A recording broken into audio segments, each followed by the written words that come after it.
नमस्कार दोस्तों, मैं आपका गाइड रोजांग, डायरेक्टर रोजांग गाइड्स एकेडमी। और आज इस मंच पर हमारे साथ इतिहास के बहुत ही प्रख्यात शिक्षक जो लगातार आप लोगों को पढ़ाते रहें और इनकी संवाद करने की जो तकनीकी है, जो तरीका है कम्युनिकेशन का, वो आप लोगों में बड़ा लोकप्रिय रहा है। तो मैं स्वागत करता हूं आज इस मंच पर निर्देश भारद्वाज सर का, जो रोजांग गाइड्स एकेडमी पे हिस्ट्री ऑप्शनल डील कर रहे हैं और न सिर्फ हिस्ट्री ऑप्शनल पढ़ा रहे हैं, उसमें जो एक सरल कम्युनिकेशन की तरीके होते हैं उनको भी इस्टेब्लिश कर रहे हैं। स्वागत है आपका सर। जी सर, नमस्कार सर। अगर पिछले कुछ समय से बात करें तो इस बार रिजल्ट अगर देखते हैं तो श्रुति शर्मा का जो रिजल्ट है हिस्ट्री ऑप्शनल से अपने आप में एक बहुत टर्निंग पॉइंट रहा है।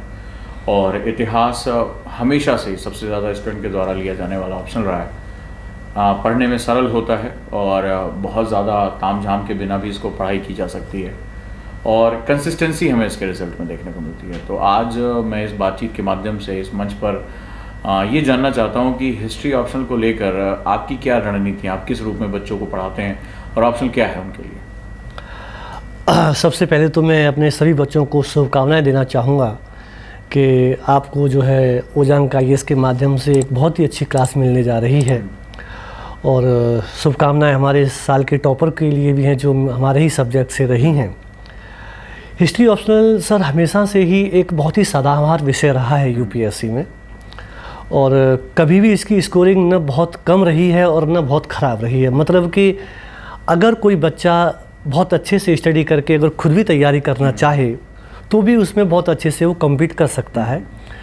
तो एक एवरग्रीन सब्जेक्ट रहा है हिस्ट्री ऑप्शनल हमेशा से, और यूपीएससी में इसका योगदान काफ़ी अच्छा रहा है।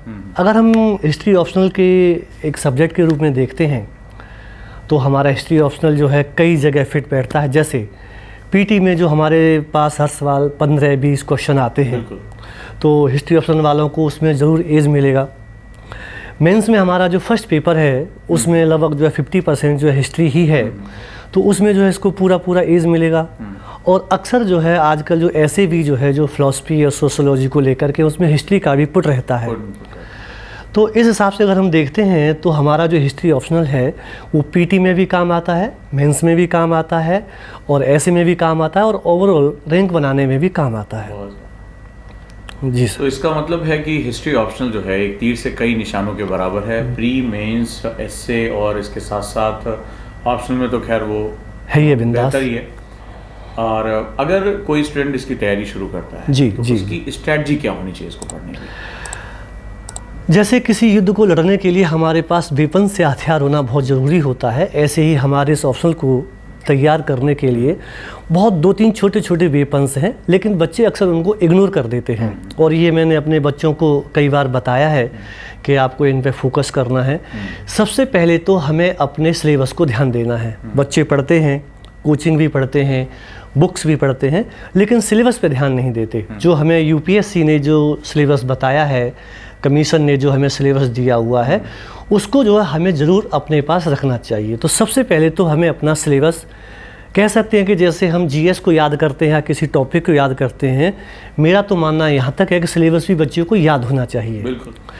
इसके बाद में दूसरा हमारा जो वेपन है, जो हथियार है, वो है प्रीवियस ईयर्स के क्वेश्चंस पेपर। जब तक हमें ये पता नहीं चलेगा कि कौन से टॉपिक से कौन सा क्वेश्चन आ रहा है, कौन सा टॉपिक ऐसा है जिससे लगातार क्वेश्चन आते हैं, बार बार क्वेश्चन आते हैं, वो हमें प्रीवियस ईयर्स के क्वेश्चंस को देख के पता चलेगा। ये ऑप्शनल में भी काम आएगा और पीटी और मेंस का जो जीएस का सेक्शन है उसमें भी काम आएगा। तो सबसे पहले बच्चे को, कोई भी बिल्कुल बच्चा अगर बेसिक से तैयार करना चाहता है तो उसको सिलेबस और प्रीवियस ईयर के क्वेश्चंस पर थोड़ा ध्यान देने की ज़रूरत है। जी सर। तो ये तो बहुत ही आपने 3 महामंत्र बता दिए जी हैं जैसे आपको इसमें जाना है। तो आपको ये बातें बहुत ध्यान रखने की ज़रूरत है, चाहे आप अभी बिगिनर हैं, तैयारी कर रहे हैं या खुद से सेल्फ स्टडी कर रहे हैं, इस पर आपको बहुत ध्यान रखने की आवश्यकता है। बातचीत की श्रृंखला में आगे बढ़ते हैं और सबसे पहले हम ये समझते हैं कि जो अगर कोई बच्चा सेल्फ स्टडी करना चाहता है या वो अच्छे मार्क्स गेन करना चाहता है तो वो कौन कौन सी बुक्स पढ़े हिस्ट्री ऑप्शनल के लिए? सर मार्केट में बुक्स तो जो है हिस्ट्री को लेकर के बहुत ज़्यादा है, क्योंकि नाम ही उसका इतिहास है, तो यहाँ तो हर चीज़ का हर टॉपिक पे एक बुक्स आपको मिल जाएगी। लेकिन जो एग्ज़ाम के पॉइंट ऑफ व्यू से अगर सिलेबस को कवर करने के लिए हमें देखना है तो इसके जो पार्ट्स जो होते हैं, ancient, medieval, modern, art and culture, world history. इसके लिए जो है सबसे पहले एंशिएंट हिस्ट्री के लिए NCERT R S Sharma sir की, और उनकी एक किताब आती है आर एस शर्मा सर की, बच्चा उसको पढ़े अच्छे से बढ़िया से। मिडेवल हिस्ट्री में जो है सतीश चंद्रा सर की NCERT आती है पुरानी वाली, और उसके ही उनकी एक बुक्स भी आती है, पब्लिकेशन भी आती है।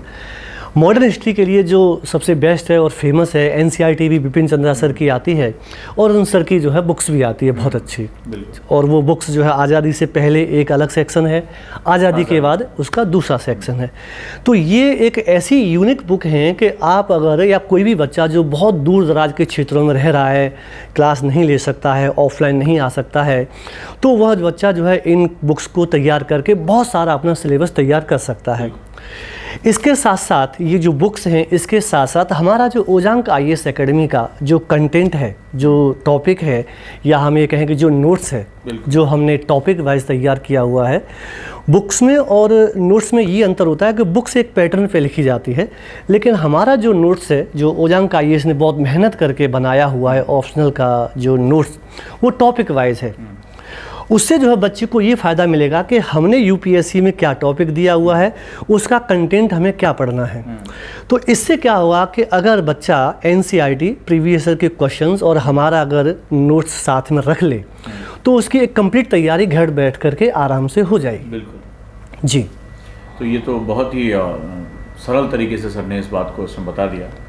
और आप लोग अगर हिस्ट्री ऑप्शन को लेकर अभी विचार कर रहे हैं, तो ये एक ऐसा ऑप्शनल है जो न सिर्फ पढ़ने में बहुत आसान है, साथ ही साथ इस पे इसकी ग्रैस्पिंग बहुत अच्छी है, बहुत अच्छी, घटनाओं को समझने में हमें बहुत मदद मिलती है, देश को समझने में बहुत मदद मिलती है, और साथ ही साथ इसको अगर रीडिंग हैबिट्स हैं तो आप इसको आसानी से पूरा कर सकते हैं।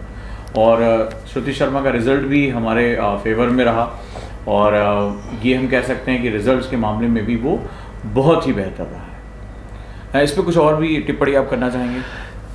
मेरे उन बच्चों के लिए जो क्लास नहीं ले सकते, ऑफलाइन नहीं आ सकते, किसी वजह से बहुत दूर हैं दिल्ली से या बड़े बड़े शहरों से, तो उनके लिए जो है मेरा एक ही सजेशन है कि जो चीज़ें मैंने आपको बताई हैं मेरे प्यारे बच्चों, एक सिलेबस आपके पास होना चाहिए, एक प्रीवियस ईयर के क्वेश्चंस जो है आपके पास होने चाहिए, और जो बुक्स मैंने आपको बताई हैं बहुत बेसिक बुक हैं, जिन्हें हम रेफरेंस बुक कह सकते हैं, जिनके लिए हम कह सकते हैं कि ये हमारे UPSC के लिए रामबाण है, पैनाशिया है, ये हमारे पास होने चाहिए।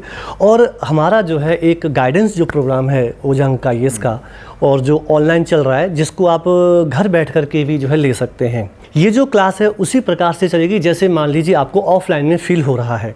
इसमें आपको बिल्कुल भी एक कतई महसूस नहीं होगा कि हम ऑनलाइन ले रहे हैं। ऑनलाइन में और ऑफलाइन में जो सबसे बड़ा जो अंतर है सर, जो मेरे हिसाब से है, वो ये है कि कॉपी चेक करने में दिक्कत आती है। यहाँ पे हम जो है आपकी कॉपी भी चेक करेंगे, हम आपको टॉपिक डिस्कस कराएंगे, आपका सिलेबस बताएंगे, सिलेबस से प्रीवियस ईयर्स में कितने क्वेश्चन आए हैं यह भी बताएंगे। इसके बाद में कौन से क्वेश्चंस ऐसे हैं कमिंग में आ सकते हैं। इसके बाद हम पूरा आपको सिलेबस जो है या टॉपिक जो है डिटेल में डिस्कस कराएंगे। इसके बाद आपकी जिम्मेदारी हो जाती है कि आप उस चीज़ को पढ़ के, हमारा नोट्स पढ़ के और उस पर क्वेश्चंस लिखें, क्योंकि UPSC के लिए मेंस को क्लियर करने का मतलब है कि आपकी आंसर राइटिंग बहुत अच्छी होनी चाहिए। और इस समय जो हम घर पे बैठ कर के प्रैक्टिस करते हैं, उसके लिए प्रैक्टिस करते हैं कि ऑन द वे जब हम पिच पर बैटिंग करने जाएंगे, जब हमारे सामने फास्ट बॉलर्स और दुनिया के अच्छे अच्छे स्पिनर्स बॉलिंग कर रहे होंगे, तब हम अपनी जो है क्वालिटी को वहाँ दिखा पाएँ। तो आपको जो है, जैसा आपने पूछा कि बच्चों के लिए क्या सजेशंस है, इस प्रोग्राम के ज़रिए आप आंसर राइटिंग करें और उस लेवल तक की क्लास हमारी चलेगी जो UPSC के लिए रिक्वायरमेंट है। UPSC का मेरे हिसाब से एक फंडा है डिमांड एंड सप्लाई। UPSC जो डिमांड करती है हमारी तरफ से वो सप्लाई नहीं जा पाती है, इसलिए हम कहते हैं कि हमें यहाँ कमी रह गई या इस मीडियम की कमी रह गई। या अगर हम देखते हैं सर लास्ट ईयर जो ये ईयर निकला हुआ जिसमें श्रुति जी ने टॉप किया है, इसमें हिंदी मीडियम के बहुत सारे बच्चे टॉप आए हुए हैं। तो उसका कारण यही है कि उन्होंने सप्लाई वो दी जो डिमांड की UPSC ने, क्या क्वेश्चन दिया और क्या जो है हमने आंसर लिखा। इसके लिए हमें घर बैठ करके इसकी बहुत अच्छे से आंसर राइटिंग करनी है। मेरा ये बच्चों को एक सजेशन है। बिल्कुल। और किस तरह से सर का पढ़ाने का स्टाइल है, कम्युनिकेशन कैसे करेंगे, क्या चीज़ें वो आपको प्रोवाइड करेंगे, वो सब कुछ आपको जो है वहाँ प्राप्त हो जाएगा। और आप जैसा कि आप जानते हैं कि ओजांक IAS एकेडमी का एनिवर्सरी ऑफ़र चल रहा है, हमारी जो सालगिरह ऑफ़र चल रहा है, उसमें सभी ऑप्शन पे बम्पर छूट है और इसका आप फ़ायदा उठाएं, जुड़ें और अच्छे से तैयारी करें।